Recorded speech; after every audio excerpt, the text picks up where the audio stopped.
Every emotional reaction keeps you tied to the same life you're trying to escape. Most people stay stuck because their mind is constantly reacting, not moving. And that's why motivation fails when your life isn't moving forward. By the end of this video, you'll see exactly what's holding you back and why it's not discipline or willpower. I'll show you how emotional patterns create self-sabotage and how to break that loop. This video is not for people looking for quick fixes or motivational hype. It's for those who already know they're not lazy, not broken, and not undisciplined, but still feel stuck after trying everything they were told should work. You've read the books, watched the videos, maybe even changed your habits, yet something inside still isn't moving. So today, we're not talking about motivation. We're not talking about pushing harder, manifesting faster, or forcing clarity. We're talking about something most people never connect to their stagnation: emotional reactions. Why and how reacting emotionally keeps you stuck, even when you've tried everything to grow. And here's the first powerful truth: feeling stuck emotionally doesn't usually come from lack of effort. It comes from where your energy keeps leaking.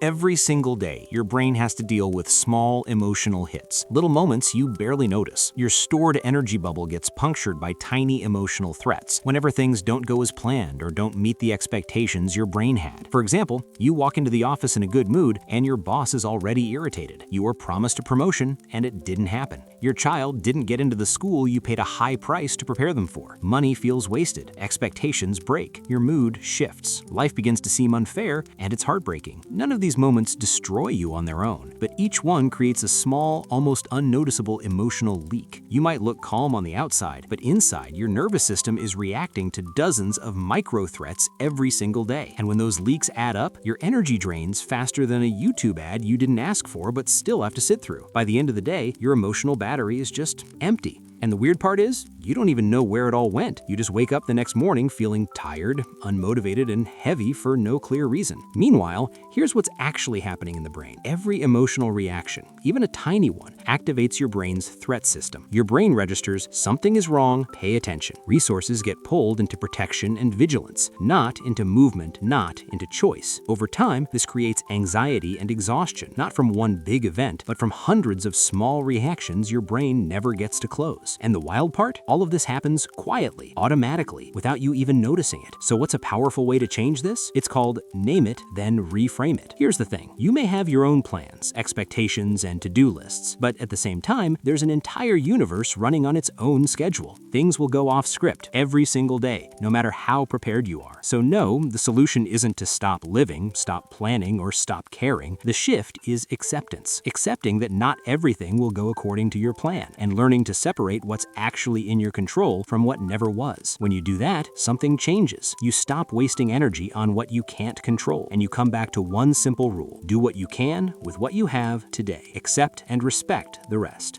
So, let's break down the practical technique. The reason it's called name it, then reframe it is simple. When done consistently, it literally retrains your brain from chaotic reactive patterns into a structured way of responding to life. Think of it like this. Your brain stops reacting randomly and starts following a clear, trained response, like a disciplined soldier following orders instead of panicking on the battlefield. At the core of this technique is a change in awareness. Step 1 is to name it. The task is to stop going through your day on autopilot and start noticing every negative emotional reaction as it happens and capture it. Something like journaling, but easier. You don't need a notebook or a perfect setup. A phone note will work, or a quick voice memo. Once an emotional reaction is noticed, make a 1-minute note about the following. 1. What happened? Describe the situation. 2. What I'm feeling now. And 3. Come back in the evening and add details about whether the emotion is still there or completely gone. That's it. When you make notes consistently, it teaches your brain to clearly recognize emotional patterns. Neurologically, once the brain learns to notice patterns automatically, this alone drops the intensity and duration of emotional reactions dramatically, often by more than 50%. Your brain becomes aware, and that alone starts calming the system.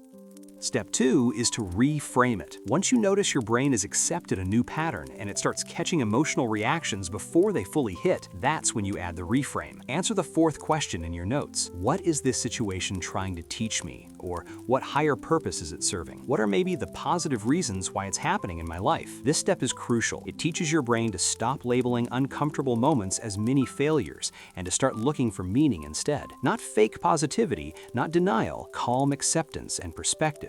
Repeat these steps and you will begin to notice where your energy leaks more clearly. During moments of emotional reaction, you typically feel a strong physical shift inside, maybe annoyance, disappointment, or tension. But once you begin catching it in real time, your brain gets a powerful signal of awareness that helps it move from a primal defense reaction and turn on an analytical mind instead of a reactive one. Now let's recap. Step 1 is to name it. Write down what happened, describe the situation, then write down your feelings, and then check back that night to see if the original feeling is still there.